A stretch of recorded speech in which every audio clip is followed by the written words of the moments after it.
Ouais, 8h30 qu'on a un foot à 30. Rabbi a commentaire qui dit foot au Yaoudé, yanda c'est sûr. Donc à live. Donc à ti do Yaoudé, ok, mi like qui dit don di Yawi. Et dit que premier commentaire on combat de to commentaire do. Frappe aux républicains pour des actions patriotiques. Yandi na non hande do ko abonné ben tun commentateur hein. Son abonné ke page on commentaire mon wawata. Donc modération in what I live on. Merci pour les cœurs, merci beaucoup. Mi andi yimɓe naati ka live mi rena ko jelo woni e ndarde live on ko mi reni tun que keerji e commentaire ji no jawde be mi ndara si mi wawa connectade deuxième téléphone on ɗo mi ndara si mi yiya live on on va voir. Oui, 176 personnes déjà, ok ko yaltiti ɗo kon ka frappe mi ndara noon kadi ka tola tengela ɗon kadi ko jelo woni e ndarude parce que ko compte ji ɗiɗi woni différents page ji ɗin ɗiɗi seedi. Ok, ka tola tengela 215 personnes, 228, wow, ça monte vite. Ok, commentaire ji ɗin fuɗɗi jawde ɗo. Nouvelle Révolution Guinée. Merci aussi pour les cœurs, Nouvelle Révolution Guinée. Pour les étoiles plutôt. Merci pour les étoiles, merci à tout le monde. Déjà 150 étoiles. Combien a dit étoiles, dis donc, Hadja Ousmane 100, merci beaucoup Hadja Ousmane. Barkaboui. Yalla lontin ka yiwi ɗon waɗa barki e ka heddi ɓaawo kon wana noon kañum kadi ɓe wiɓe nouvelle révolution guinée voilà ko ɗum ɓe windi tami janngu ka tawatana ɗum windi aray si ɗon nandelan Hadja Ousmane andi nan fuutanke jeyal assalamu aleykum mon amiral Tolaba et toute l'équipe qu'Allah vous protège et vous garde et vous préserve. Amin ya rabbal alamin. Qu'Allah fasse de même aussi pour vous, ainsi que toute votre famille. Adresso, merci beaucoup, 99. Bon, si minangi wogol do fi étoile yiding e beddito joni essentiel on ara albarka mon foppo jarama. O live do mi fala en pod noppi moƴƴa e makko. Hedito den. O yido ko woni ley kon ko il se passe quelque chose de spécial en Guinée. Le 11e mois, 11h11. Wando dongol bindol do ko neɗɗo politicien jo sénégalais jo townunoɗo hondu indi yahay ka élection présidentielle kono ka yiwno tawi worɓe ɓen yalti ko ɗum woni Diomaye Faye o sikkuno ɓe éliminayno Pastef on. Et c'est ce qui est drôle avec ce monsieur, c'est que il est homme lorsqu'il n'y a pas d'homme. Il est homme, sa masculinité ne sort que lorsqu'il est en face de vieux, de femmes. C'est pas péjoratif, hein, c'est pas pour estimer que les hommes de troisième âge sont des moins que rien ou les femmes sont des moins que rien. Non, c'est pas ça. C'est tout simplement montrer combien de fois cet homme qui avait aspiré à être président au Sénégal, il s'était agité. Il avait prétendu être un candidat potentiel pour succéder à M. Macky Sall. Il a même fait des campagnes. Il a invité des médias chez lui où il faisait l'agriculture, il faisait la promotion de l'entrepreneuriat. Et c'est ce qui est paradoxal. Il parlait d'agriculture et il fustigeait l'utilisation abusive des mines, de l'énergie. C'est-à-dire que pour lui, le secret de réussite d'un pays, c'est l'agriculture. Ça, c'est indiscutable. Sauf que ce monsieur aujourd'hui fait le tour de certains pays pour faire de l'atalakou et faire la promotion des mines. C'est ce qui est drôle. Il s'était agité pour être candidat quand il espérait qu'on allait éliminer Sonko et Diomaye Faye. C'est-à-dire que lui, son bonheur, c'est lorsque d'autres subissent le malheur. C'est ce qui est drôle encore. C'est ce qui est très regrettable avec ce monsieur, en qui j'avais beaucoup de confiance. Quand je le voyais, je me rappelle même une fois, il y a quelqu'un qui avait fait une de ses vidéos, on avait titré l'Obama africain. Tellement qu'il était éloquent, il parlait de leadership africain et il vantait les mérites de la connaissance. C'est l'une des premières personnes à avoir accédé à la Maison Blanche, c'est-à-dire parmi les étoiles montantes. Et il vantait ça, il expliquait son parcours, qu'il est venu de loin, il parle l'anglais, il parle le français. Il mettait en avant, en fait, le leadership qu'il avait. Mais en réalité, c'était un imposteur. Avec le temps, on s'est rendu compte que c'était tout simplement un troubadour. Regardez les hommes aujourd'hui, ils sont au palais. Les hommes, je parle de Diomaye Faye et Ousmane Sonko, même si en ce moment ce n'est pas le parfait amour, et j'en avais parlé. J'avais interpellé, j'avais parlé de cette crise, et je me rappelle, je parlais avec cette personne dont je n'ai pas l'autorisation d'évoquer aujourd'hui, lorsqu'il y a eu la crise préélectorale, ensuite la crise post-électorale, quand il était en train de m'expliquer quel était le message qu'il fallait donner aux Guinéens, comment il fallait rassurer les Guinéens. Je me rappelle comme conseil, je lui avais dit qu'il n'y a jamais deux capitaines dans le même bateau. Je me rappelle lui avoir même cité une citation du Coran en lui disant que la preuve de l'unicité de Dieu existe sur terre dans l'application et dans le partage du pouvoir. J'ai dit que Dieu nous prouve qu'il n'a pas de concurrent dans le pouvoir à travers la gestion du pouvoir par nous les humains. Lorsque vous voyez deux personnes en train de partager le pouvoir, il n'y a jamais eu ce partage de pouvoir sans qu'il y ait eu discorde entre les deux. Jamais. Et c'est à travers cette réalité que Dieu nous prouve qu'il est unique et qu'il ne partage de pouvoir avec personne. Je me rappelle avoir dit avoir abordé ce sujet avec ce monsieur. Je lui ai dit, allez parler aux deux leaders, M. Ousmane Sonko et M. Diomaye Faye. Surtout, allez parler à leurs épouses. Parce que lorsque la crise commencera avec les deux, ou entre les deux, elle commencera d'abord par les épouses, qui l'une verra en l'autre un risque, un potentiel risque, un danger, ou même une rivale. Ça commencera d'abord par les épouses. Je me rappelle avoir dit ça. C'est une indiscrétion, mais puisque je ne donne pas le nom de la personne, je vais me permettre de revenir sur ce que le Sénégal est en train de traverser aujourd'hui pour dire que ce jour-là, j'avais dit qu'il faut beaucoup d'humilité, beaucoup de sagesse et beaucoup de patience de la part de l'un et de l'autre. Et j'ai dit que celui-là qui doit avoir le dos large, c'est celui-là qui a accepté de se sacrifier, céder sa place à un autre. J'ai dit, c'est celui-là. Et je me rappelle encore dans la même discussion, j'avais parlé des deux frères, le prophète Moussa et le prophète Aaron. Le prophète Moussa et le prophète Haroun, c'est-à-dire Moïse et son frère Aaron. J'avais parlé de ça. J'ai dit que le plus jeune qui a demandé à ce que son frère soit aussi un prophète comme lui, doit comprendre qu'à un moment donné, la popularité pourrait aller vers celui-là et sembler lui quitter. Et lui, par contre, il sera critiqué. Il sera critiqué, il sera brocardé, il sera calomnié, il y aura toutes sortes de choses. Mais il doit accepter que ce sacrifice qu'il a fait, il doit aller jusqu'au bout. Je me rappelle avoir dit ça à cet homme. J'espère qu'il avait transmis le message, mais aujourd'hui, c'est le lieu de revenir sur cet échange que j'ai eu, sur cet échange que j'avais eu avec cette personnalité. Et pas de moins, c'est une personnalité casamançaise qui m'avait parlé de cette rue qu'on avait dédiée à ce Alpha Diallo et qui venait même de décéder à l'époque. Je reviens sur ça pour dire que sur ces lives, lorsque nous ne parlons pas dans le vide.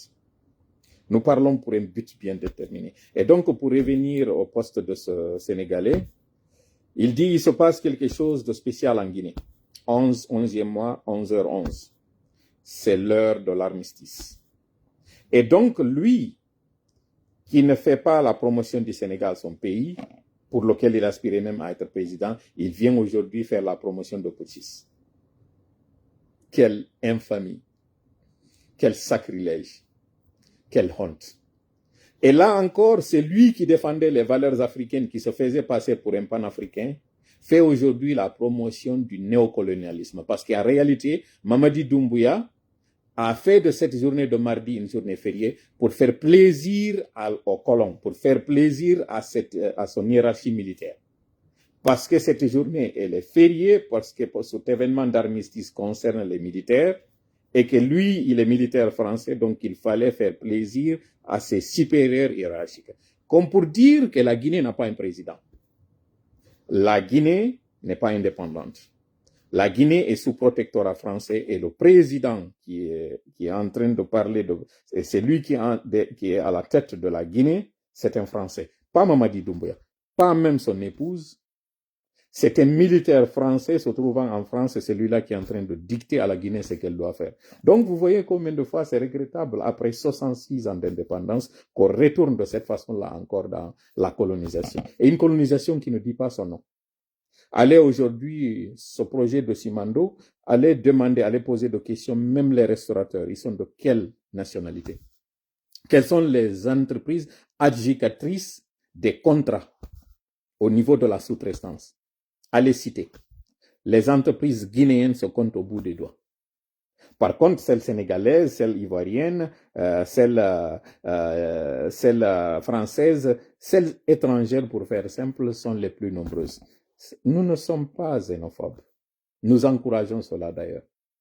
Mais dans tout pays protecteur des valeurs du pays, ce qu'on appelle le nationalisme, c'est America First, Canada First, donc Guinea First.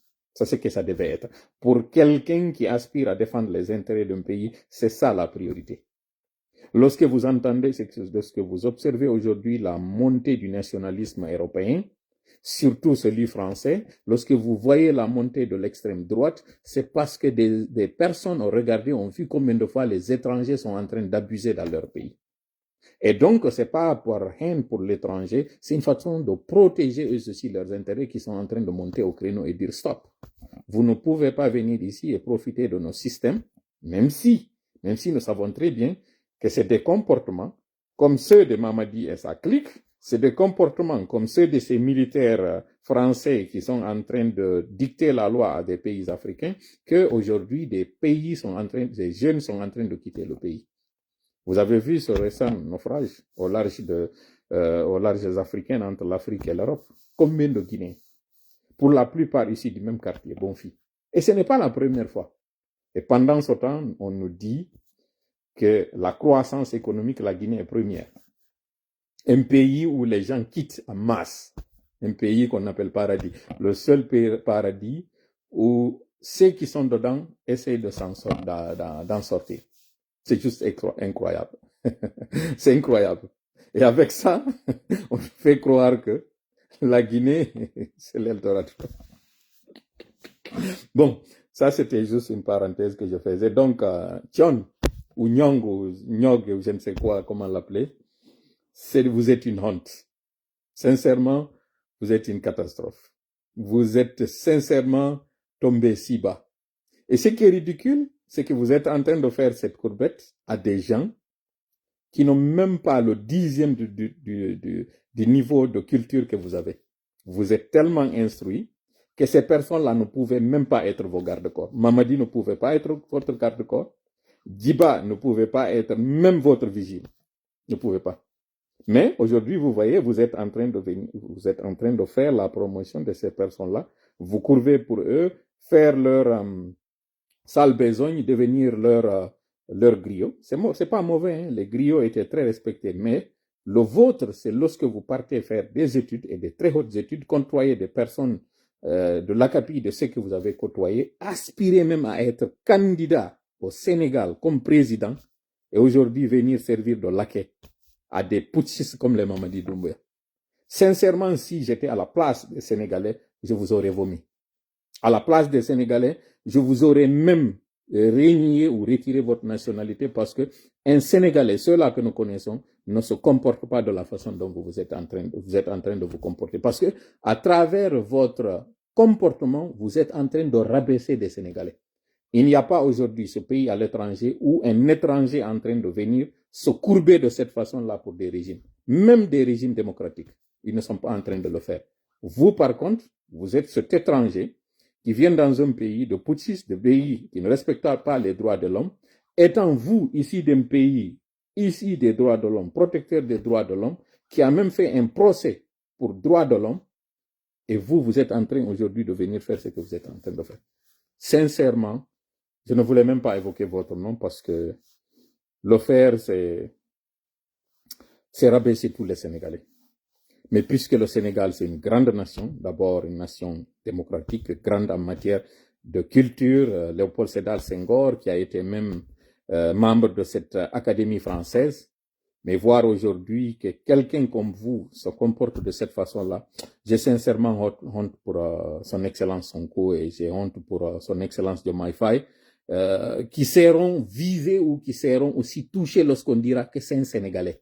J'ai honte pour ces nombreux Sénégalais qui sont très dignes, qui travaillent dignement, qui sont très nobles, qui ont une fierté lorsqu'ils sont en train de travailler et qui cravachent dur et qui seront aujourd'hui taxés ou qui seront impactés par le comportement d'un des leurs et qui, je dis encore une fois, qui avait prétendu être président. Ça veut dire que si les Sénégalais ne s'étaient pas battus pour que la candidature de Diomaye Faye puisse être maintenue, c'est ce jeune-là qui allait être l'un des aspirants à la présidence.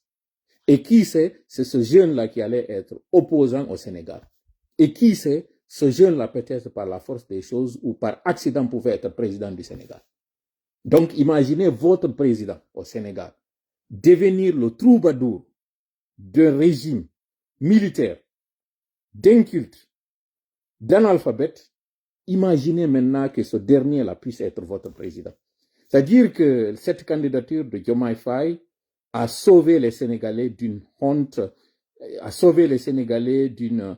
j'essaie de trouver mes mots parce que, sincèrement, je trouve que le fait que la jeunesse sénégalaise s'est battue, parce que, comme je dis encore une fois, ce monsieur espérait que la justice élimine ces deux lions sénégalais pour que lui, ce chat, puisse émerger et pour qu'il puisse être candidat. La preuve en est que lorsqu'il a vu que les deux lions sont toujours dans la course, lui, il s'est retiré, purement et simplement. Et quelles sont les raisons qu'il avait invoquées? Je vous invite à aller voir ce qu'il avait donné comme raison qu'il avait poussé à se retirer. Tellement ridicule ce jeune-là, tellement ridicule ce monsieur. C'est la honte. Bon, écoutez, on va commencer le live pendant qu'il est 20h35. Haray ko saɗi mon ko tooli ka ɗerol ɗo no mi wiri noon hannde ɗo eɗen arde ɗo yewtugol mi faala moƴƴa yon pooɗu hakkille moɗon ɗen e o live mo wonɗe wadde ɗo mi faala noon landade on ɗo si on suɓundinama e jikku moƴƴo e dewal mana diina e hakkil kala wonɓe darde ɗo woni ɗeri ɗin ɗiɗi noon haray ko on ɗon suɓotono inne ɗon yon suɓo gooto pet e ɗiɗo tati hakkil jikku moƴƴo e diina mana dewal ɗiɗo tati mo inni yon suɓo gooto pet e majji ko gooto wawɗon ƴettude komboye ɗiɗo suɓotono mi landike on ɗum ɗon ɗo yon jaabo ɗum ɗon o yi mi waɗani en ɗo kañum kadi o live ɗo photo o Joel jo holandejo ɗo gullito wiyete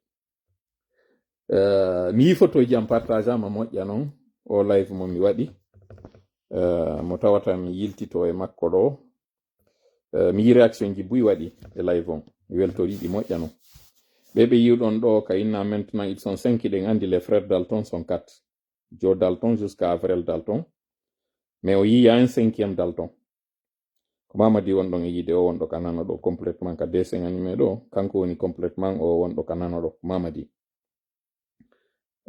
wonɗo complètement on ka ñaamo ko Sarko kono moustache ɗi waɗaka ɗo pour une raison bien définie so yi mamadi moustache ɗin kañum no waɗaɗa moƴƴa mi expliquana on pourquoi o caricature ɗo waɗirama ni Je vous expliquerai. Suivez tout moƴƴa heɗitorol lan hakkille o live mo moni e wadde ɗo.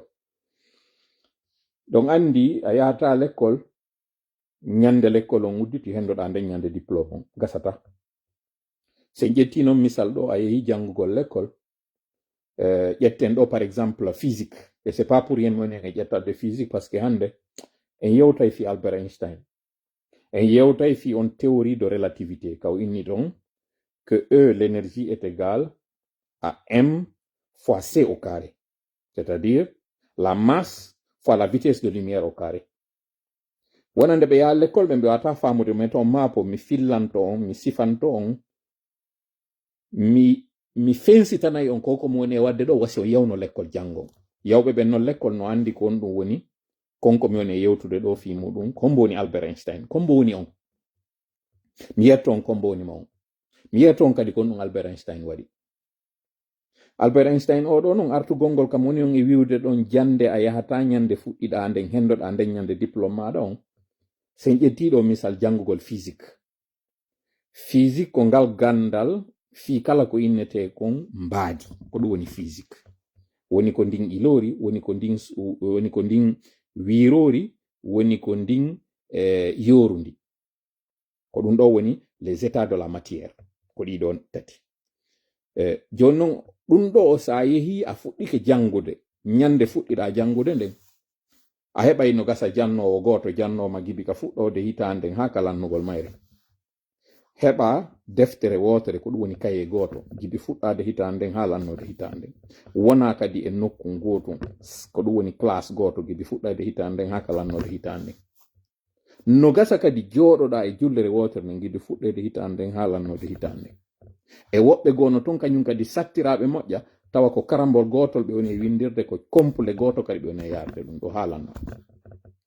Kono ñande ɓe ari jannoɓe on ari inni bon winden programme on ko ɗum woni winden kala ɗin ɗi jangeten na nden ñande ɓe wawata famude ko ɓe janna kon fof. Nden ñande ɓe winda e woni konko yetiɓe kon e nder nden deftere ɓe hoota ka suudu.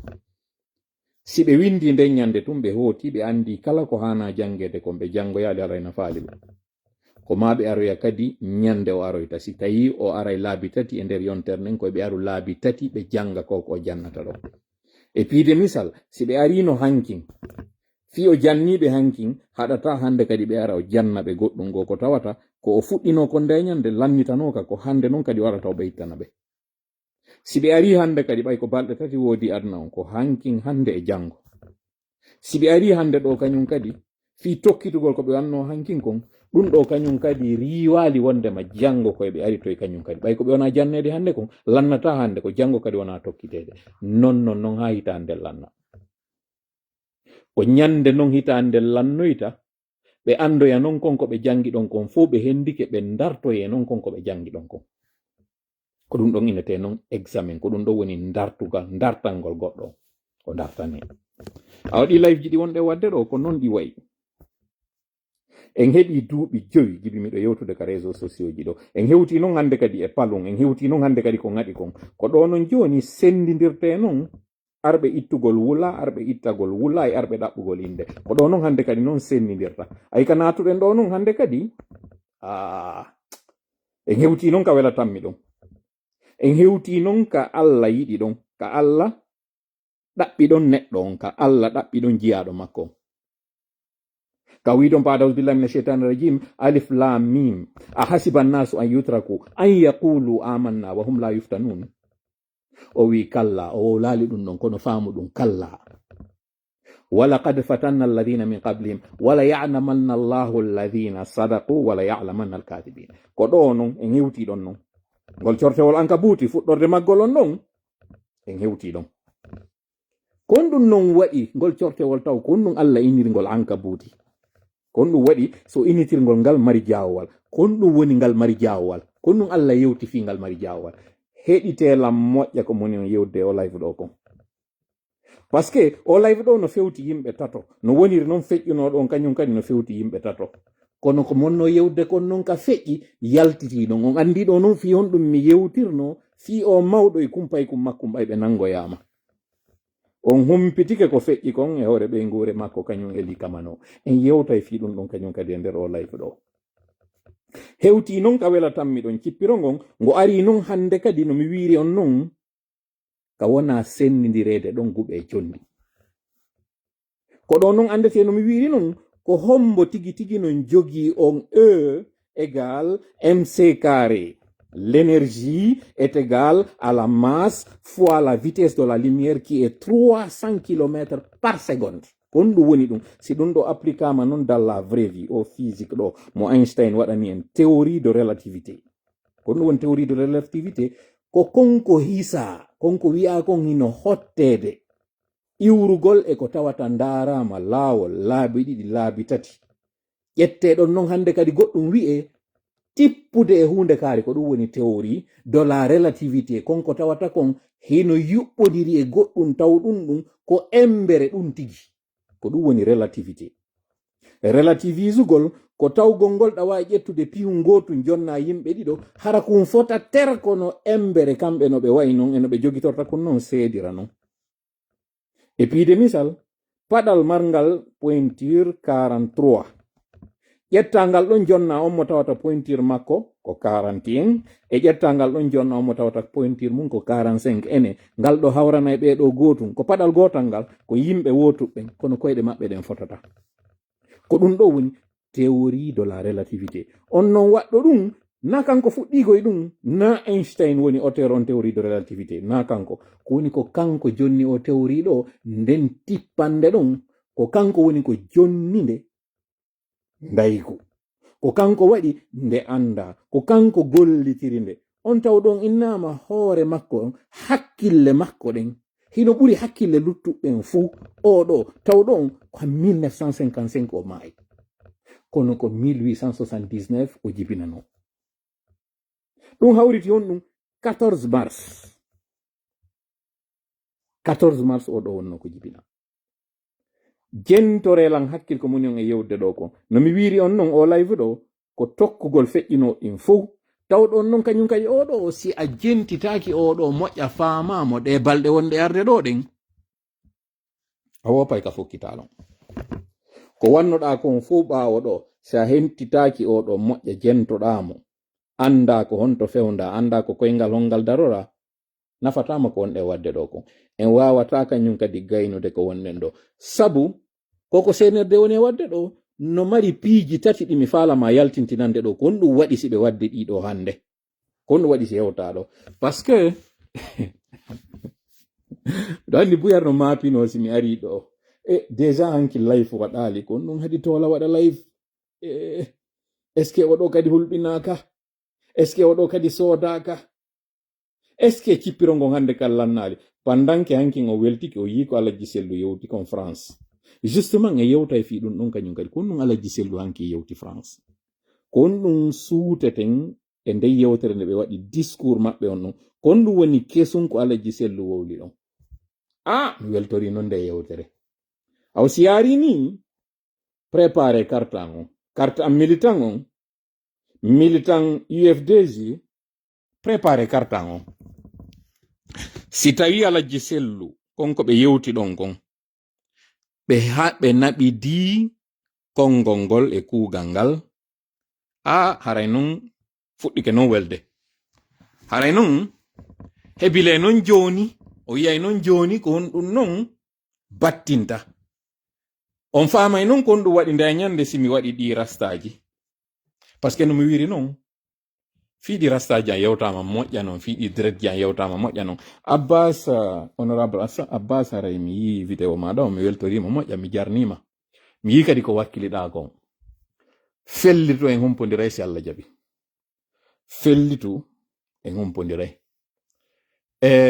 mi yi kañum kadi général Dian Diallo kanko kadi o déplacé ki o tawano o rencontre ɗo waɗɗo on sengo Europe haray mi weltori ɗum ɗo kañum kadi on tini ko o korum am beɗum an ko ɗum hari tampini en mi andina on non ɓe yuɓe ɓen haray tola kañum kadi jaka feeti tola feeti par ce que waɗi rastaji ne ok mi salanaki on konko wonɗo yewde ɗon miɗo jaɓani on aray tola no wawi wonde go yara c'est vrai tola aray o feeti c'est bien possible, ça peut arriver parce que hande ka fewdiɗen ɗo hakkille neɗɗo on no ɗe orira mettafi hay seeɗa, mettafi no hakkille neɗɗo on ɗe orira. mi faala ɗaɓɓitude ɗo image mi waɗana on ɗo hollugol on tola mo wiɗon on ɗo feeti. On andina e ngal ɗo feeti tola ko hettugol hakkil woni, seede noon tola ko hettugol hakkil woni. O yiilan ɗo ka tawata ara yimiɗo waɗi mesji, kono est ce que ari o yiilan ka tawata ari miɗo waɗi o masque ɗo kadi, ari o yi o live ɗo parce que ɗi dread ji ɗi mi waɗi ɗo, ɗi locks ji ɗi on ɗo yiide ɗo, o tignage ji ɗi on ɗon ɗo, onon o famali koye communication mi woni. mi andina on non communication sur 100% verbal on ko 20%, e nder temedere nden ɗengal ngal ko yewtata kon ko nooga e nder on temedere. capanɗe jeetati on fop ko non verbal. mo anda noon communication o anda koko wonɗon e yiide ɗo himiɗo waɗi masque ka yeeso an ɗo ko poudre de curcuma jillida ɗum e juuɗi, jillida ɗum e kacci, ko ɗum mi wanno ka yeeso ɗo. miɗo anditi fewndo mi waɗi o live o vidéo an ɗo na live non c'était en 2020. on tuma hari miɗo fuɗɗi patti yaltitude e jamma o. je me rappelle yimɓe partage no o vidéo an ɗo y compris musidɓe an inni mais yi kaari kañum kadi o ari ka réseau sociaux ji, a yi ko waɗi kon ka yeeso makko, est ce que o ino régili, est ce que goɗɗum ɗuytaki ka hoore makko. 2020 si 2025 ɗo kañum kadi mi waɗi konko tawata holli mi ɗuytike, ande mi iriti ko nawnare anden artiti na e ngal mi feetino gibi 2020 ono wiɓe ɓen ɗon mi feeti, mais c'est pas grave, mi yalti noon feƴƴi noon niveau kam mi justifioto. Moi mon message devait le passer, il est passé, et c'est ça le plus important. Maintenant le reste wowle ton ka débat moɗon continuer ka débat, nous allons continuer là-dessus. Parlant justement o lutte ɗon, mi landike on nane mi yalta o commentaire ji ɗi mo suɓini on hakkunde hakkil, jikku moƴƴo e dewal, kon non suɓoto ɗon. mi yaali taw réponse ji moɗon nin kono hino fillano wondema baba adama ɓay tagama tippinama ka leydi ɗo, allah immini seydna jibril yo aro suɓinamo ɗiɗo tati, kañum baba adama o ari o inni allah landike lan yomi suɓoma, o nelilan yomi suɓine ɗiɗo tati, ya ƴettu goto mi hotida e ɗiya luttuɗin. baba adama ndaari ɗiɗo tati non o inni ɗiɗo tati ɗi foti, ɗiɗo tati non ko ɓuri ɗi fotude wo, ko ɓuri ɗi moƴƴude wo ko maygol naata aljanna. wo kono ɓay allah yamirima yomi suɓo goto, mi suɓike hakkil kin hotido e luttuɗin.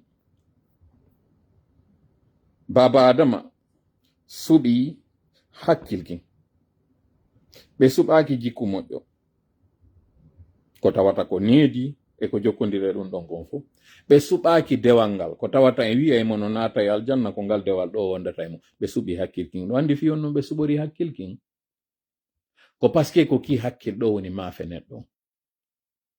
kala mo ki hakkil moɗon ɗo oori ma ronki e gollitirde ki o gollitiri ɓernde nden, o wonay toujours on gollitirteɗo, o wonay toujours on majjowo. ko ɗum simi wiyen ɗo heɗorelan hakkil taw heɗorelan ɓernde.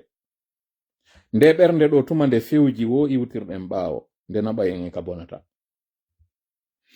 no mi wiiri on noon heɗorelan hakkil moƴƴa o live mo mi woni e wadde ɗo, parce que mi yetiken en hewti noon e nokkure ka tawata allah fewtini en noon hande kadi e ka woni e suɓidirde ɗon hakkunde guɓe e condi. ɓay baba adama suɓi ke ki hakkil ɗo wiiɗi ya luttuɗɗi yoyɗi ƴawitu, seydna jibril fokkiti hotugol tun ɗiɗo ɗiɗi ɗi sali ɗi ƴawali kanji. seydna jibril inni fi on ɗum on jaɓali ƴawdeden ko enen arduno. hakkil kin lutti hiki wonde e baba adama. seydna jibril hino ƴettude jikku moƴƴu ngon, hino ƴettude dewal ngal ƴawrida e mum ka dow tawto e allah, jonnita allah ko tawno ɗon kanko jonnunomo, inni yaw suɓinamo goto. ɗiɗo ɗiɗi fokkitama ƴawtede tun kanji ɗi jogitike leydi ɗi inni ɗi yahata.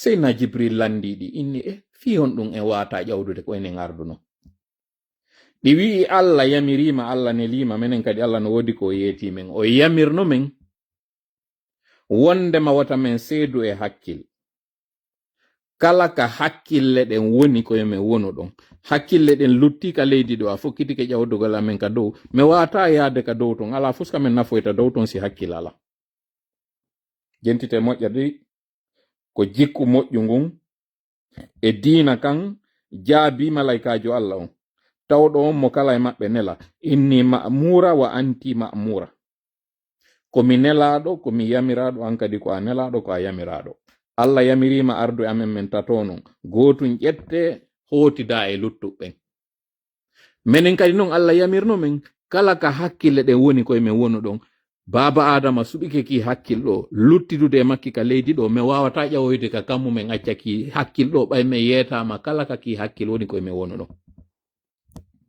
yanda so nani moƴƴa komi yeeti yongoy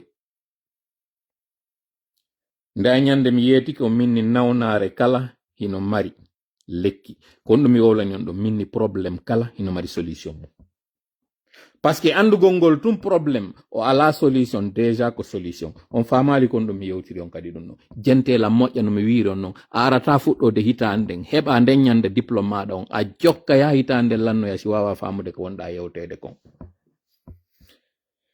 are non joni e kañum alaji sellu discours maɓɓe on en addi ha en nokku fiki hakkil ɗon hiɗe wadde ɗon pose yiltitoɗen e débat meɗen on manditoɗon non mi yewti on fi Albert Einstein mi yewti on fi théorie de relativité formule innuɗo on que l'énergie est égale à la masse fois la célérité la vitesse de la lumière au carré ko on woni ɗum ko innete doole kon ko innete yiite kon ko fotata ko konko tawata kon hara hino mari mbaadi ndi mbaadi ɗon hino janɗa hindi fanda ko ndiɗo piindirte jillindire laabi ɗiɗi sowande ɗiɗi ko innete kon yaawugol ndaygu ngun ko ɗiɗo ɗiɗi hawtodirte ko ɗiɗo ɗiɗi jonnata doole e ma'ana ko mbaadi goɗɗum no wayi non e konko innete kon jalbendi ko woni e mum e ma'ana ruhu wonɗum e muɗum ɗum ndin jalbendi ɗo mi andintina en non mi yetinoke en neɗɗo on ko piiji nayi woni ko woni e makko ko hendu ndun yiite ngen ndiyam ɗan e leydi ndin kaka leydi woni e iwde jalbendi ndin ko inte yiite ngen iwa ka kammu ko ɗum woni ruhu on ara fottita ɗon ko ngotu e nder ndu ɓandu ɗo waɗa neɗɗo on ƴiƴam wonɗan e makko ɗan woni ko wiyeteɗo ndiyam kala ko woni kon liquide hendu ndu woni e fofude ndun ndu tawata ko ndu ɗo ruhu on woni jindirde naata yalta e nder ndu ɓandu makko ɗo ɗum ɗo woni hendu ndun ko ɗiɗo piiji nayi ñande non ki wonkiɗo sorta wo ki ƴawra ka dow kanki e hendu ndun ndiyam ɗan e leydi ndi lutta ka leydi no woniri noon ɗiɗo ɗiɗi kaka leydi ɗo iwno donc en andi ko énergie nge yiite nge wonɗen e wolde ɗo fi muɗum ka énergie ka innete kon ɗon est égal à la masse fois la lumière la vitesse de la lumière au carré ko hakkil moni on e yewtude mo ala kin hakkil famta ko moni e yewde ɗo ko ngoyi so heɗoro Allah kadi hakkil on famta ko moni addude on kon e mum ɗo goyi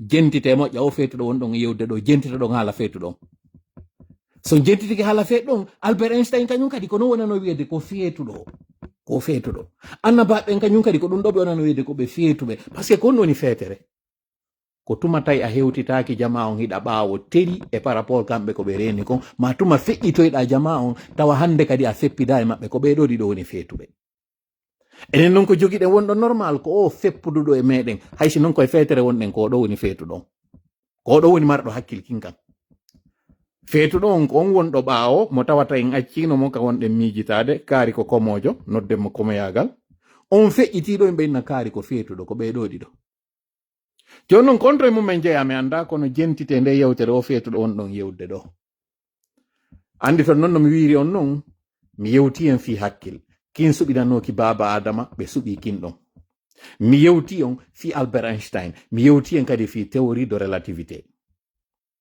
ɗiɗo noon ɗiɗi noon joni walli noon ɗiɗon noon taw no woodi ko mi addiri on e ɗin ɗon on yiltitoɗen noon e yewtere nde Allah ji sellu waɗi nden nde yewtere nde tawata mi faala suutude ɗo ɗi jeeɗiɗi ŋaɗi joyi ara nun ɗum discours on Alaji Sellu yewti fi ko tawata nyande men wayritino yewtude men wadduno fiiɗen jawle men wadduno ka tawata senerde hande ɗo koye ñaamo jawle woni kono keesji ɗin ɗi woni vide Alaji Sellu ari non ɓangini konko mi wolo mi andi changement waɗi ɓe fuɗɗike non heɓude les vraies informations harana ɗi yaɗi ɓe wonno no remontanede faminangolɓe wondema senerde no mari jawdi non Alaji Sellu seede on non ɓe seedi eɓe senerde wonno nelude on e maɓɓe yeetoɓe inna wo tawa tiindoɓe e yeetoɓe wondema senerde no mari kalsi wonanoɓe nelede fi décourage golɓe en fuɗɗike andude Alaji Sellu fuɗɗike seedude e maɓɓe ɓe fuɗɗike noon heɓude les vraies informations par ce que ñande me yewtuno kamɓe ari ɓe jogiti ɓe felliti wondema go'o senerde no mari kaalisi leydi ndin kesƴi ɗin no mari kaalisi eke France kadi no mari kaalisi ɓay way wasi men poɗɗodira ɓe innimi ko domaine maɓɓe to la ɓuralan andude ça c'est d'abord la première des choses que min notti e discours maɓɓe on ko tawata ko c'est une évolution systématique et très positive go'o ɗimmel muɗum Alaji Sellu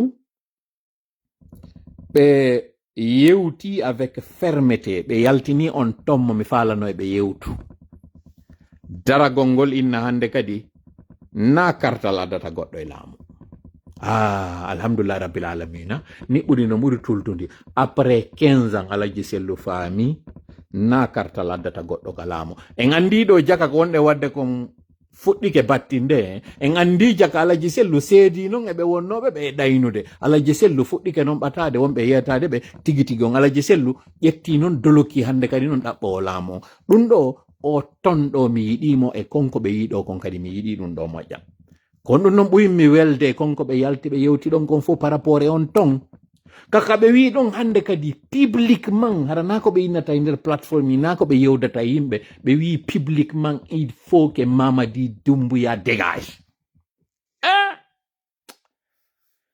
Alaji Sellu bravo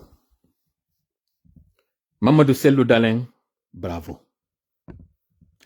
conseiller de Sellu Dalen et UFDG bravo à vous hande kadi non on andini non jamma on que vous êtes un leader et que désormais on engage que non hande kadi yawgol ngol waɗa piiro ngol hari ɗum fof iɗon waɗani e ɗiɗi on ari non hande kadi non ko gibiɗo non andoton menen ko min rondi kon ko gibiɗo non hande kadi ɓorniɗen doloki goti hari na doloki goti ɓorniɗen hari menen yimɓe ɗen joggi ganji ɗin mi waɗi kilotji ɗin hari onon ɗo waɗi veste on iɗon waɗi kufunaru ndu yehi joɗoyiɗa hari ko non wonno ɗo wadde hari koye yimɓe ɓen no immade ya waɗana on cippiro ngon onon noon hande kadi ayno wonɓe wadde cippiro ngon hari na ono wonno wiide yimɓe ɓen ko ni warrete leader jo ko si o wi yo waɗe o hikko yeeso walla no warrete no voilà en fokkiti noon hande kadi cippiro ngon gibiɗo noon o yiyay noon andon battinay noon joni e senerde ka holluɗon ɗo hande kadi ko pré hande kadi on ala wiwde ko ñorantoɓe ka mutoton on naati noon hande kadi e fakkere nden on ari noon hande kadi ko ɗo noon joni noon wonɗe noon e fotude par ce que ari ala noon hiɗon duñude men menen inno yahe waɗa noon en cippiro ngon alors que noon ko non woni e nafiroyde na menen go cippiro ɗo naafiyame menen ko fimon onon go wona waɗe par ce que ko non woni candidat menen na men candidat moi je ne suis candidat à rien ko gibiɗo noon joni gibiɗo naɓi yeeso senerde noon fuɗɗoto noon yaltinande hande kadi yeeso maɓɓe ngo par ce que ari ala noon ɓe haajaka e mum hari on mapinaɓe ko ɗum simi inni discours moɗon on e fankande makko nden kanko padre fankande makko nden hino muusi ɓuri discours moɗon par ce que on yewtali ko senerde nanata senerde ko rapport de force andi Mamadi ko bandi Mamadi ko vagabond Mamadi ala code o ala code ko innete éthique bandiɓe ɓen e wiwgol ko bandi miɗo mari formateur jo wonnoɗo lan forme de mo wolta discipline mo wonno lan forme de mum mo wolta kañum kadi nationalité makko mais hari ko wonnoɗo e wadde révolution ka pays makko ñande go meɗe yewta o expliquanimi o innimi ñande go ɓe yawnoɓe nangi touriste ɓe arnoɓe ka leydi maɓɓe ɓay ɓe nangiɓe ɓe landi ɓen touriste ɓe tawi ko arnoɓe ɓe marno entreprise ɓe ari noon waɗugol vacances ka leydi maɓɓe ɓe nangi ɓen koko no moni wolande ɗo c'est dans les années 70-80 mi sikki waɗi 70-80 mawɗon il était à la retraite mais on tuma hari ko suka oyni ɓayɓe ari ɓe nangi ɓe couple ɓe landi rançon ka leydi maɓɓe ndin hani ittugol parce que ko ɗi rançon ji ɓe gollirta ko si yimɓe ɓe nangiɓe ɓen jonni mbuuɗi leydi maɓɓe ndin jonni mbuuɗi ko ɗin mbuuɗi ɗon ɓe woni e gollitirde fi dartagol leydi maɓɓe ndin goo konko ɓe waɗi ɗon kon waɗa leydi din di sonjo parce que leydi din haddi holori tourisme konko tawata innete touriste ɓe nangama e leydi kaariri ɗum on impact ɗon ko waɗata e hoore gouvernement on sonja e gouvernement on ɗin mbuuɗi itteteɗi kañum kadi ɓe hendoɗi ɗon wallitotoɓe e cippiro ngon o inni ɓe jogiiɓe pendant plus de 5 ans ɓe jogiiɓe négociation ino waɗede ñande mbuuɗi ɗin versano o innimi wo ko à peu près terlen o jonnimi valeur on ino so wi hande ɗo 33 millions mi jonna en to woni exemple banal koko no mi wadde makko ɗo no mi wiri on noon mi ala wolude nationalité makko on mi ala wolde kañum kadi cour mo wonnolan formude muɗum o innimi wo ɓay mbuuɗi ɗin versama ɓeɗo ɗiɗo ko entrepreneur ɓe nder ko ɓe jogiiɓe comme pendant les 5 ans ɓe wowtodiri tay hande kadi ɓe yewtida ɓe adda ɓe joƴƴina ɓe juyda e carte ɓe daarida e télé ɓe si nawniɓe ñawda ɓe fi on ɗon parce que ko marchandise maɓɓe on non si goɗɗum waɗi ɓeɗo hande kadi ray ɓe perdi mbuuɗi maɓɓe ɗi donc ko investissement maɓɓe on yawoy ha hande kadi mbuɗɗi yoɓa inna ɓeɗo koye ɓe sertu ɓe wowtodiri e nder ko ɓe yewta kon ɓe yeeti ɓe inni ɓe ko entrepreneur ko ɓe joga ɗon kon e nder ɗin duuɓi joyi entreprise maɓɓe on tawi ala wawɗo gérude entreprise on yehi fayit kono puisque ɓen hadi no représenté goɗɗum ko ɗum waɗi hay esi ɓe visi ɓe nangi ɓe ñande ɓe accitata ɓe e nder ɗin 33 millions ɓe ƴetti 3 millions kako 6 millions mi yeggiti montan on ɓe jonni ɓe landini fiyon ɗum jonnirɗon men o montan ɓe inni meɗen mari code d'honneur meɗen mari principe ji ɗin principe ji ko honɗum na ene maridi probléme na onon ɓe civil ɓe nangi ɗo na ene maridi probléme ko menen e leydi amen ndi maridi probléme na kadi leydi mon ndi men maridi e mum probléme e puisque on wonani men marchandise en wondiɗo kala ko mi wi on yo waɗu ɗo wadde so min inni on par exemple tire photo e ɗon jogui journal naɓa non ɓe guure mon nden ɓe yiya ɓe anda ɗo wuuri si min inni yo yewtude e maɓɓe téléphone si min inni on 3 minutes ko on 3 minutes ɗon si min déplacé on min naɓi on ka tumbo burure yo yewtudu e parce que koye min déplace o min ala wonde nokku ngoton hiɗon wakkili ɗiɗo fof ɗo waddude amen hande ɗo o perte mo heɓuɗon on ka leydi moɗon menen min geenike hoore moɗon koye min jonnon ɗi mbuɗi so ŋewti ka fokkitiroyon ɓeɗole ko bandi mais ɓe mari code d'honneur Mamadi ko bandi mo tawata ala code d'honneur sino ko no wawir on faamude Mamadi yo yaw nanga mawɗo wonɗo e yaltude e juulirde kina rien à voir hande ɗo si nen makko hajja manjula nangama est ce que o weltoto ɗum kono Mamadi wawi ordonirde ɓe yewɓe nanga paygoye goɗɗo mo tawata ɓe anda fi pour ça montre que il n'a aucun principe il n'a aucune morale rien absolument rien mais c'est bon parce que min de rien piiji tati no woodi ɗi suutaten e ko Mamadi en woni e wadde ɗo kon tati ɗi mi faala yo yiwsi lannitoɗen discours alaji sellon en d'abord un régime quand il est faible il devient violent il devient agressif. C'est la preuve de la faiblesse et de la fébrilité du CNRD. Ceux qui pensent que le CNRD montre sa force, non. Au contraire, le CNRD montre encore une fois combien de fois ils ont été acculés, combien de fois ils sont agacés, combien de fois ils sont dans la chute. Ça, c'est d'abord la première lecture à tirer. La deuxième lecture à tirer, c'est que lui aussi, Mamadi Doumbouya, il est sur les traces de M. Alpha Condé qui avait été induit en erreur et donc pour lequel ou pour le compte duquel les gens ont commis des crimes qui ont fait que finalement il est devenu détestable. Donc la règle des 3 I. L'induire en erreur, le rendre impopulaire et l'isoler avant de l'atteindre.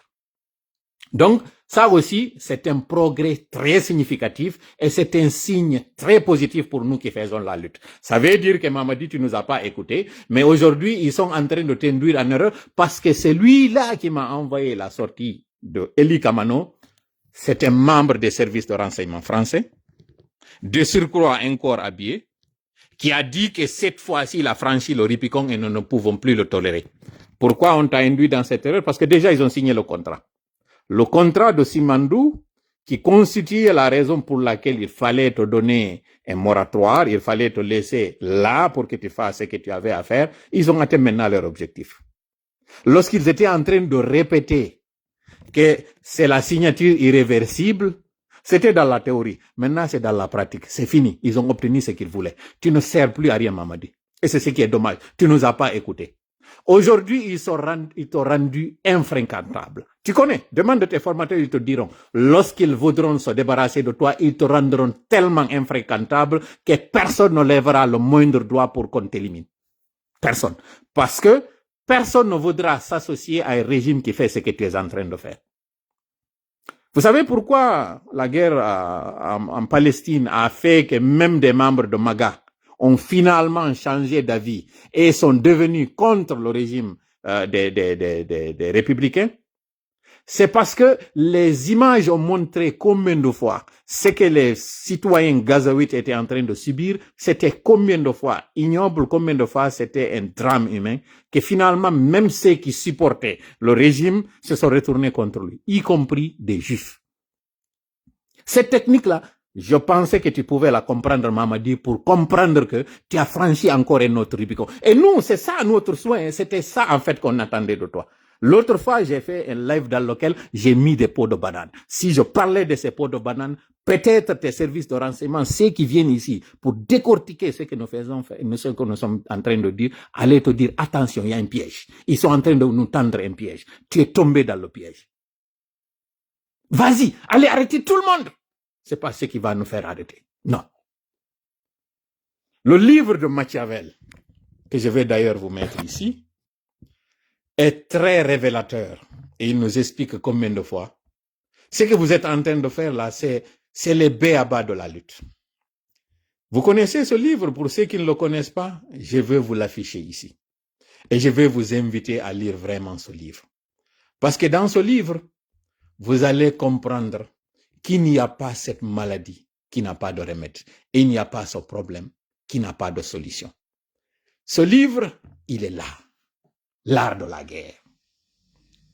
Vous êtes en train aujourd'hui d'utiliser le contenu de ce livre, pensant que nous aussi, nous n'avons pas accès à ce livre. Dadis parlait de Machiavel. Mais il ne connaissait pas c'était quoi Machiavel. Il n'appliquait pas le machiavélisme comme il le disait. Vous êtes en train d'appliquer ce machiavélisme. Sauf que vous oubliez que dans ce livre, tous les remèdes aux pratiques que vous avez se trouvent également dans ce livre. Ça ne marchera pas, Mamadi. Le premier sacrifice que j'ai fait dans cette lutte, c'est d'abord de me sacrifier moi. De comprendre que je peux laisser ma vie dans cette lutte-là. Et j'ai accepté. Je suis d'abord le premier sacrifice. Le deuxième, c'est celui de ma famille. Je les ai tous sacrifiés. Vas-y, commence du plus vieux jusqu'au plus jeune. Élimine-les tous. Ça ne me fera pas reculer. Non seulement ce que vous êtes en train de faire ne fera pas que je vais me rendre et ça ne fera pas que je vais rendre les armes. Que ça soit très bien su et compris par tout le monde. Nana dundo moya e kala kadi wombe nande ben nana ko min atita o jonnude hore en sadaka e ngocci piro. Mi wadi kadi be nguri ande fap sadaka e dundo be fap kadi be nana du plus grand jusqu'au plus jeune be fap be nana. Fiyon num ko jango famoy to ngocci piro an non ko fima wona wadi rede. Jabube ben do fop wadugol ko CNRD woni be wiide kon fuddoro den do siltoy den non ka Sekou Touré ata do nangede en do pourcentage ko Fatou Ñeloy miñam makko Ousmane Ñeloy jibi on nanga miñam makko miñam Fatou Ñeloy jiwon jaaja Ousmane Ñeloy immi ke do wadi di campagne e CNRD do wadi Ousmane Ñeloy accitama fi dum kono wowlaka fi makko piskeri ko wonno do yaltude yenna yimbe goddo wowlali fi mudum ko o do CNRD fuddori ko do be ekkitori ko do be ndari be tay wuy marsiribe be koy do ngombe mo fasori non liston hande do on yido fami PV on ko ne yaltude wala dum wadi PV accitirama sabudum mais puisque ben no ngari ko sori be alaka wattane de lay mum. Donc, non, on peut yaltude do partager aux vidéos ko ili commande. Mais moi, je ne commente même pas ces choses. Parce que ko dum be fala ko yaltin commente on dum non. kamɓe objectif maɓɓe on ɓe hendike mo to andi ko journaliste ɓe jelo hande ɗo ni waɗa o pa tout simplement parce que Habib Marwan nangama hiɗon fela ɗo wuuri ko ne yaltude ɗo wola ɗon andi ɓe sikoye sago mo woni ɗon fela ɗo rubi ɗon fela ɗo ɓe yewtiti e maɓɓe mbuuɗi ɗi ɓe ñamuno tan alpha ɓe hollaɗi ɓe inna ɗi mbuuɗi ɗo on nadoyte ka nder kaso sabu majji sina ɗo waɗon ko mi wi kon ko technique de chantage CNRD jooɗori koye ɓe hendo yimɓe ɓen ɓe hulɓinaɓe ɓe jooɗo e hoore ɗum ɗon ça ne marchera pas avec nous ko ɗum waɗi si minni ko hoore an taw mi addi jonnude sadaka e ngo cippiro ɗo et j'assume très bien ko mone wadde ko joni noon iɗa wawi ƴettirde an no faaliroɗa on ɗo jentitade an ɗo je suis responsable de ce que je dis pas de ce que toi tu comprends komi wawi fimo koko mi wondi kon emo ko ɗum simi fuɗɗori ayewal ngal taw alif lam mim ko Allah andi ko fani nder ɗon kono kala tuma Allah addi ɗe kalfe ɗo ka fuɗɗoje ɗuma haray o fellintinayi woni goɗɗum o tabintinayi woni goɗɗum ko so hikkay ɗon zalikal kitabu la rayba fi ma o yewtay woni fi hoore makko kanko o wi a hasiban nasu ene sikku yimɓe ɓen an yutra ko wonde maɓe accirtini hara ɓe heɓali tampere an yaqulu fi tumɓe wi amanna men gomɗini ɗon sikka fi on immike ɗon wi koye julɓe mawɓe an ko julɓe komi juulo mi waɗa julɗe joyi mi hooray mi jangga e maɗe aɗa sikka ko ɗum waɗma julɗo a sikka ɗum ɓay a wowli ɗum ɗon accitirte ni kala sikka ɓay a wi hande kadi ko a julɗo Allah dandima hande kadi e heɓugol ko innete ko darndegol non a falji musidɗo ko ɗo noon en naati noon hande kadi ko Allah woni e darndade ɗon jeyɓe mo ɓen jeyaɓe makko ɓen ko ɗo noon en hewti ɗon noon hande kadi o landike ma a hasiban nasu ɗo o wiyali a hasibal mu'minuna ko wi a hasiban nasu julɗo e kefero no nder ɗon an yutra ko wonde maɓe accu an yaqulu fiituɓe wi amanna fiituɓe wi men gomɗini non o wi walaqad fatanna alladina min qablihim gonɗi min dardinoke adinoɓe ɓe na kamɓe fuɗɗi na emen enen ɗo fuɗɗi ko ɗum waɗi si minni mi fuɗɗoray ɗo won taw simi yiltoyo noon tan Sékou Touré konno kadi Sékou wonno en e wadde yon ɗon noon kon ɗum yaltoyi walaqad pellet gonɗi fatanna alladina min dardinoke ɓen mi waɗinoɓe alhaniji min qablihim aditinoɓe ɓe fala ya'lamanna Allahu pellet Allahu on anday alladina fala ya'lamanna Allahu alladina sadaqu ɓen yimɓe tawɓe ɓen ɓe wowli gonga ko tawata konko ɓe wi konka hunduko maɓɓe ko ɗum kañum kadi ɓe wondi ka ɓernde ko ɗum kadi ɓe woni e wadde wala ya'lamanna pellet kadi o anday alkadibina fenuɓe ɓen wowluɓe ɓen ka hunduko ko tawata kon hina ka ɓernde maɓɓe woni ko ɗon noon hewtuden ɗo hande kadi ngal ayewal excellence Sonko o wowluno ngal dans une vidéo o wi koko ɓe woni heɓude ɗo fof sattende kamɓe ka Pastef ɓe heɓa e nden sattende o andintini militant ɓe ɓen o inni kono noon ɗum ɗo heɓino kañum kadi aditinoɓe en enen kadi koye mum reweten yititoɗen noon joni e Sékou Touré ko waɗuno kon Sékou Touré hari ko honɗum o waɗayno koye aro par ce que koko wonɗo yiide ɗo fof objectif on naɓe ɗo goy naɓe ɓeɗo fof si ɓe nangama ko seeke ɓe wona nangede ɓe joƴƴine Habib Marwan hande ɗo ka woni ɗon ko seeke o woni fi kala ko wiyete journaliste fi kala ko wiyete activiste kanko ka wonɗon mo daɗini e ni Aliou Ba ka wonɗon himo daɗini ni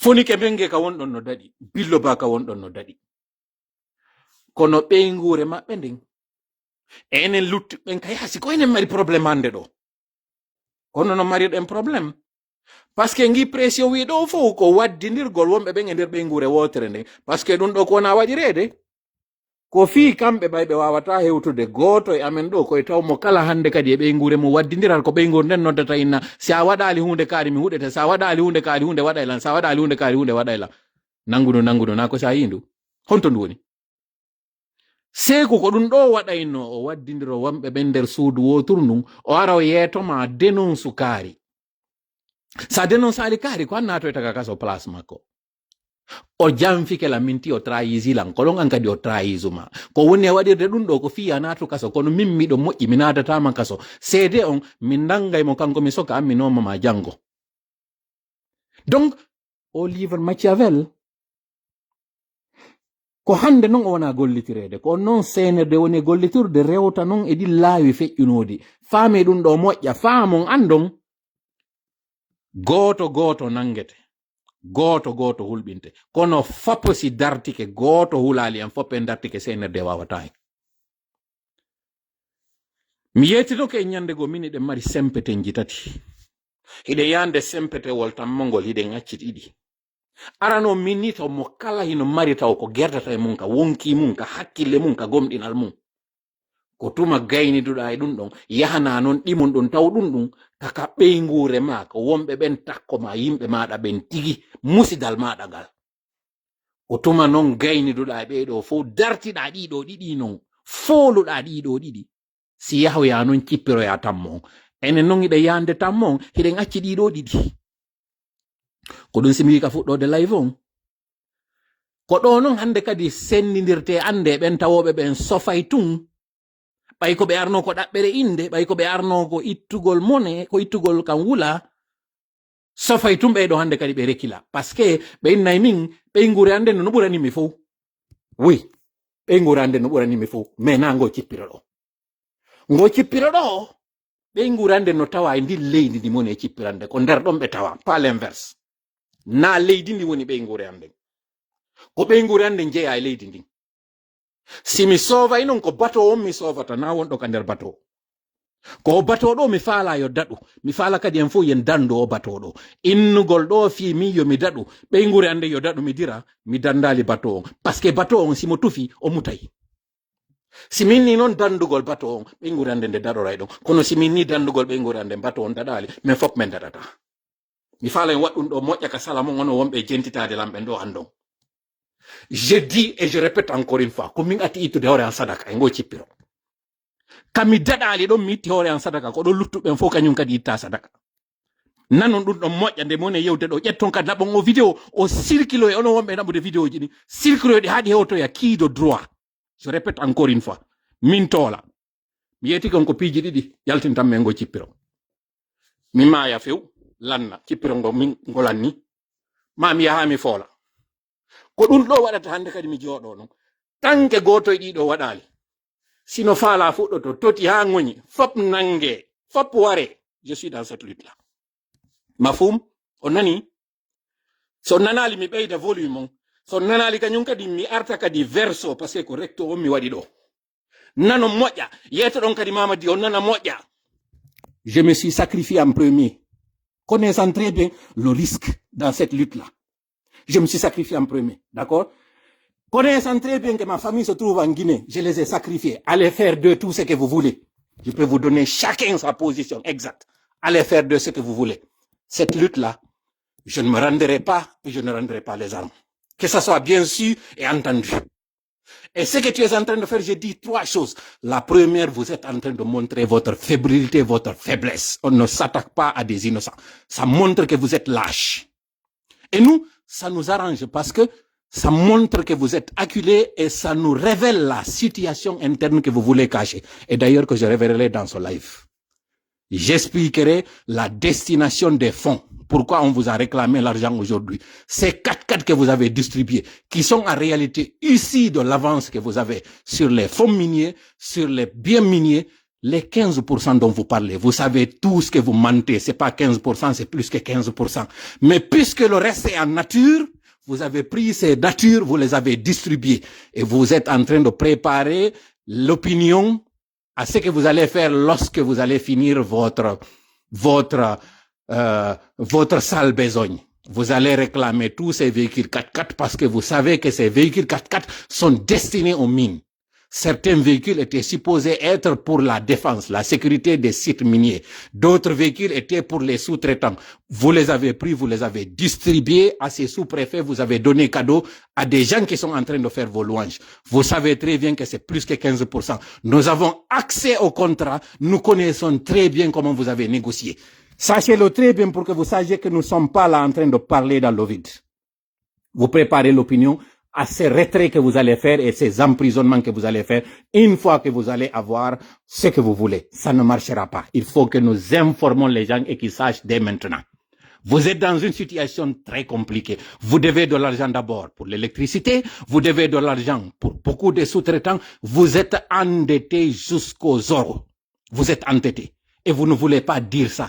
Maintenant, il faut intimider ceux qui ont ces informations pour les donner, pour qu'on se taise. Niet, ça ne marchera pas. Allez, zigouillez tout le monde. Je dis, encore une fois, Ce combat-là, nous allons le mener jusqu'au bout. Et la deuxième des choses, on t'a induit en erreur. Aller jusqu'à s'attaquer aux enfants innocents. Des règlements qui est aujourd'hui aimé dans la sous-région, ça montre encore qu'ils t'ont induit en erreur, Mamadi.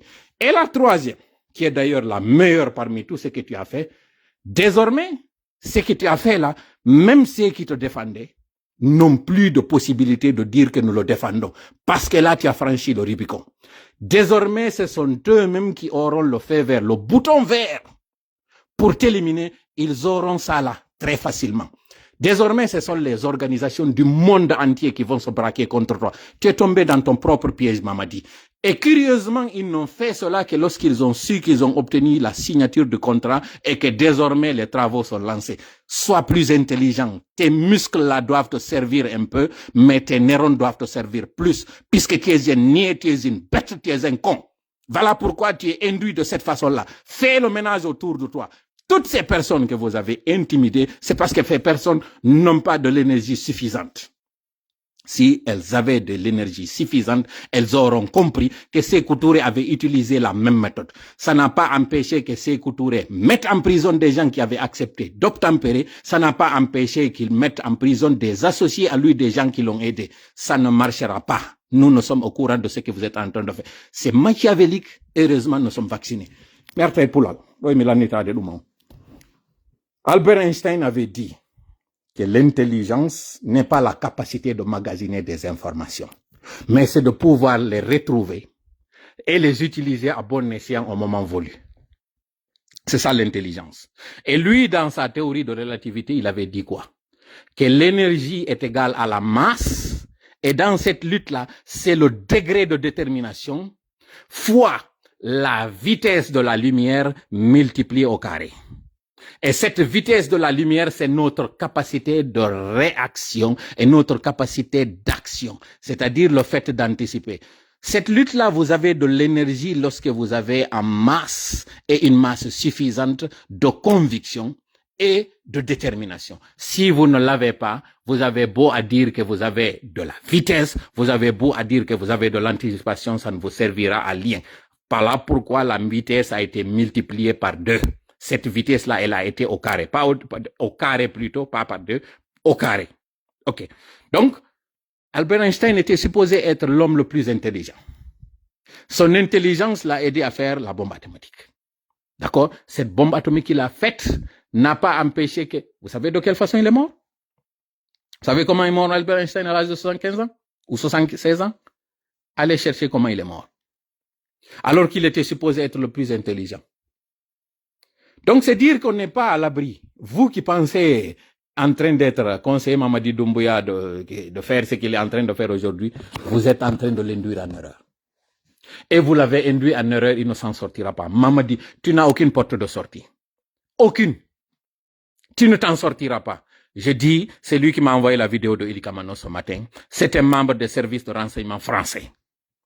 Et ce membre de service de renseignement français fait partie de ceux-là qui sont en train aussi de te conseiller. Et qu'est-ce qu'il a dit? Il dit que cette fois-ci, il n'y a pas de possibilité que tu n'es plus défendable. Si tu ne le savais pas, je te l'apprends, Mamadi. Ceux qui sont en train de t'induire en erreur sont ceux-là qui veulent récupérer ta place. Malheureusement pour toi, tu es tombé. Et comment s'appelle là? J'ai dit que ton remplaçant c'est un gendarme ou c'est une gendarme. Je me limite là. Tu as beau apprendre des gens, tu as beau à les éliminer, tu as beau à faire ce que tu es en train de faire, ça ne te servira à rien. Tu ne fais que compliquer ta tâche. Parce que sur le plan financier, vous êtes à l'agonie. Sur le plan politique, vous êtes en déroute. Et sur le plan militaire, vous êtes déjà dans une situation très compliquée. Très, très compliquée.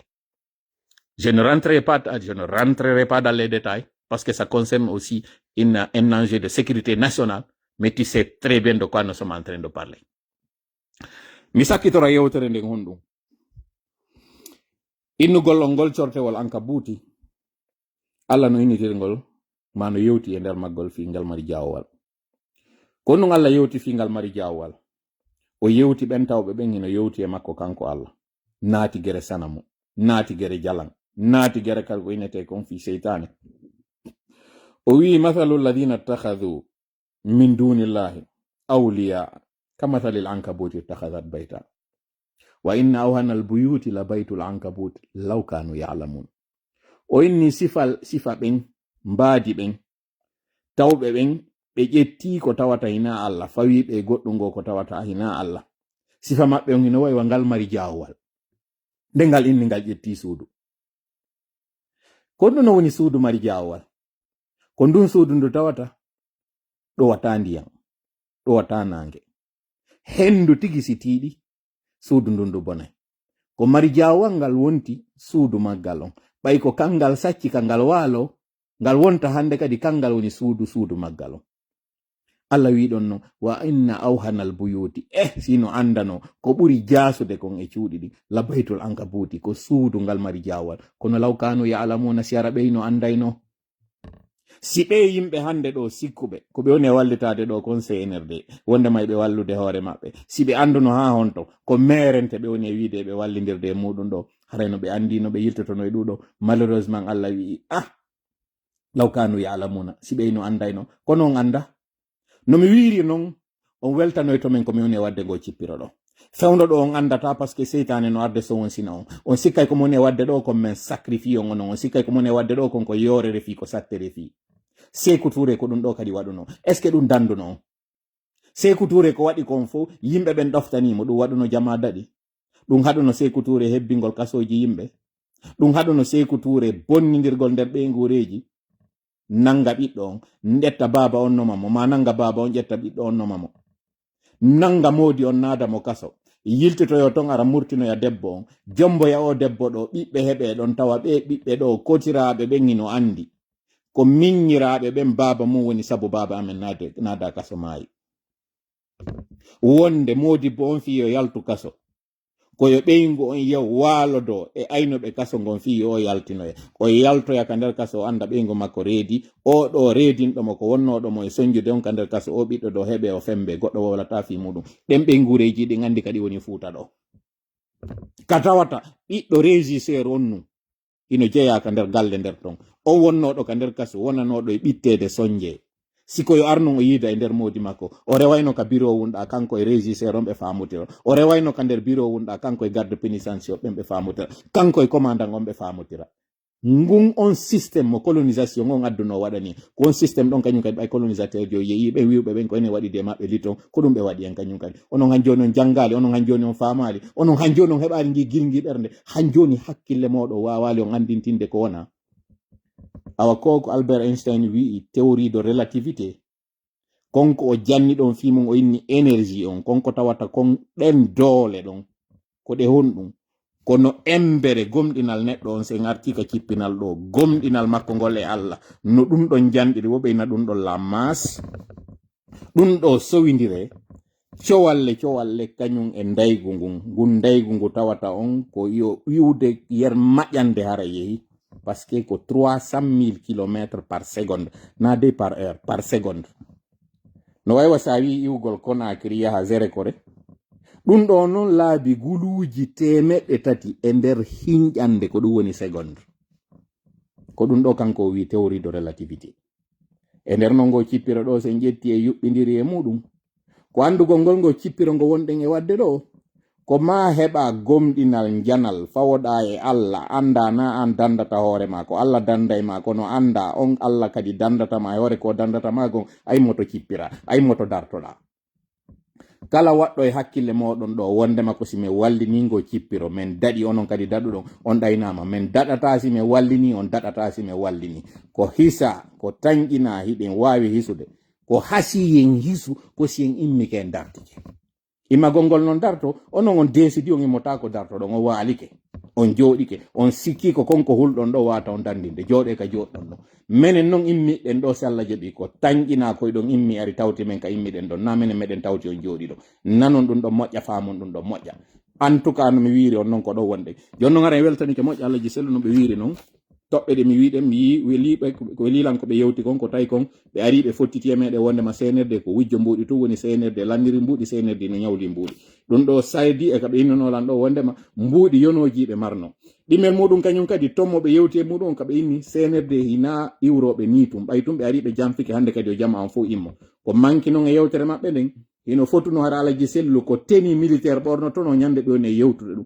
ɗi garam bubuji e ɗi veste ji hande kadi alaji en dirneɗi to eno mi wiiri on noon yalte hande kadi Afrique ɗo are wonen kay jannaniri ga wonen kay jannaniri ɗo fuɗɗode wadde ngo cippiro menen men mutike e maggo menen men roddike e maggo onon kadi imme noon aron tawton men hande kadi son tawtimen e maggo ɗo ko ɗon noyiyoton hande kadi watara ko wanno kon ko ɗon noon famoton Kagame ko wanno kon ko ɗon famoton waɗunoɓe cippiroji ɗin fof ko honnoɓe immornoɓe woni ka jannaniriɓe waɗi ko joni noon yaltoɗon tigike ka wonɗon eɓɓidirde wiyon nelaɗo kañum kadi yaltuno makka nde ɓe tawnoɓe ɓe cukkama ɓe yaltuno makka ɓe yehi kono ɓe yahano ɓe jooɗoyi Madina ton taw gongol koye meeting ji ɓe woni ɓe jooɗoɗen waɗugol conférence ji nonono ɓe moƴƴinno nden fedde immotono nde ya ukkoya yiite joni noon ɓay on ɓornike ngin dolokiɗon en tout cas ka yewtere ɓorne kadi on doloke ɗon kañum kadi ka kuugal ɓe yewti fi Aliou Ba ko tawata kon hari hino waddidirede entre modèle et UFDG ɗum ɗo kañum kadi haɗi mi wowla fi on poyen ɗon so yii mi arno ha SAI mi menage mi inni salinoɓe ɓen immane Aliou Ba fewndo o nangano ko paske hari mi falano ko on tuma yewde fi mum alaji sellu noon hande kadi faami net nde ɓe yewta fi Sadou Nimaga ɓe yewta fi Habib Marwan ɓe yewta fi Ponike Mengue ɓe yewtu ɗon kañum kadi fi Aliou Ba paske Aliou Ba ko nangiraɗo no tawata luttuɓeɓen fof kañum kadi nangirama noon ɗum ɗo kañum kadi welila moƴƴa yewtere maɓɓe nde ɓe yewti nden kono ɗum kañum kadi welinmi ɗon e yewtere maɓɓe nden koko tawata ɗon ɓe inni à la mobilisation collective et à l'engagement individuel mobilisation collective ko honɗum ko tuma jama on fof desidi immanto ngo cippiro ɗo fou immonde wotere e engagement individuel ko honɗum ko sifa ko moni e wadde ɗo ko min tun e hoore am mi ƴetta ahdi wondema mi immike ɗum ɗo mi jooɗotako mi jarotako mi jooɗotako mi jokka e ɗum ɗo ha ka joofoy ko ɗum ɗo wiyete engagement individuel ko wiyete ko mobilisation collective ko tuma noon mo kala hande kadi woni on fiɓuɗo o anni e waɗay ɗum ɗo jonnidire noon juuɗe en fof wonen hunde wotere nde yahanen ɓeeɗo mi aronoya en e live si Allah jaɓi dalla semaine ɗo mi yewta en ɗo no mi andiri en ɗo 15% jiɗi na 15% so jettitiki jibati ko yewti fimu ko wi ko au moins 15% luttuɗi ɗin ko en nature e parce que ɓe ñawli han joni mbuɗi ko ɗum haɗi ɓe yaltina han joni contrat o CNRD landi avancé o contrat ɗo ɗin avance ɓe ƴetti ɓe naadi ɗo e otoje o nani CNT maɓɓe o yalti inni mbuuɗi terlen 99 millions ɓe anda on toni ko min atti yaltude wowla fi ɗin mbuuɗi 99 millions ɗo ɗimi innuno on ɓe hendike ɗin ɓe ɓokkitoriɗi andite noon 300 millions mo ɓe waɗno mobilisation makko on non ɗo fewdo ɗi banque ji ɗo han joni ɗi mbuuɗi ɗo yoɓaga oɗo kañum kadi 100 millions taw ɗon ko 99 ɓe hendi 100 millions ji ɗin ɗi woni fi frais transfert e courtier ɓe waɗuno ɓen transaction on ko kamɓe hendi on 1 million si ɗon anditi mi wolani noon yiltite live jan ɗin min on ko 99 millions ɓe hendi e on 100 millions ɗon ticket d'entrée on alaji sellu yiltitike fi majji kañum kadi yewtiɗi ɗo e minani kañum kadi a média sénégalais wonɗo e wowlude fi muɗum ensuite kañum kadi taw yeggiti ɓe ñawli 120 millions compagnie wonɗo e jonnude courant on powership kako honno bateau on ɗon tun ɓe ñawli ɗin ɗon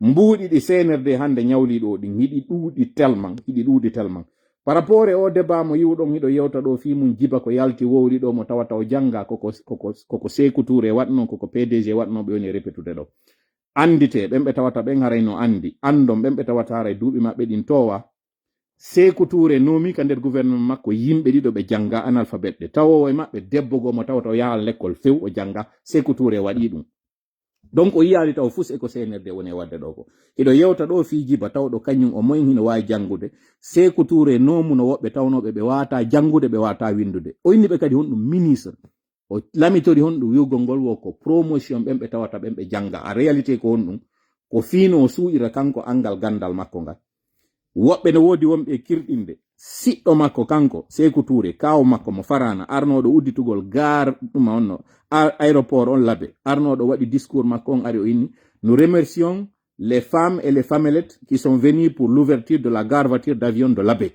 kan haala no gasa on nani kay ka kirɗine gare voiture d'avion de Labé gare voiture d'avion de Labé ko honɗum ko aéroport on o falno wolde fi muɗum ɗum ɗo waɗi tan Sékou Touré onon koko jiba ari ɗo wi ɗo honno la ɗuma honno ko la nouvelle chapitre ko ɗum wonɗo yewtude ɗo fi mum maka o ina ɗon de nouvelle port minéralière ko tewa ɗum pes waɗa konko wonɗon yiide mo waɗa ɗon fof ko tewa ɗum pas waɗa ko non ɓe woni e waɗirde ɗum ko fi hollugol an janguɗo on fus a nafa yeeso maɓɓe fus a faka ɓe waɗa promotion ɓen ɓe tawata ɓen janga fo si honnu no ɓe suuɗira inculture makko on ɓe suuɗira défaut ji makko on kanko Mamady Doumbouya fi hande kadi o wi e on ɗum si ɓeɗo wawi wadde ɗum ɗo fof ko woni e waɗirde ɗum ɗo ko waɗugol promotion ɓen tawɓe ɓen ɓe janga c'est faux ko suudugol defoji makko ɗi haram toɗi kala yoni ballo men allahumma amin hawrinde en sawab allahumma amin no miniri on non ko hakkille moɗon nde woni komi pooɗi e o live ɗo e ɓurtugol kañum kadi galvanise gol on fop nano na émotion mi wowliri na kañum kadi c'est bien calculé yewtere nde mi waɗɗo nde e prochain live on non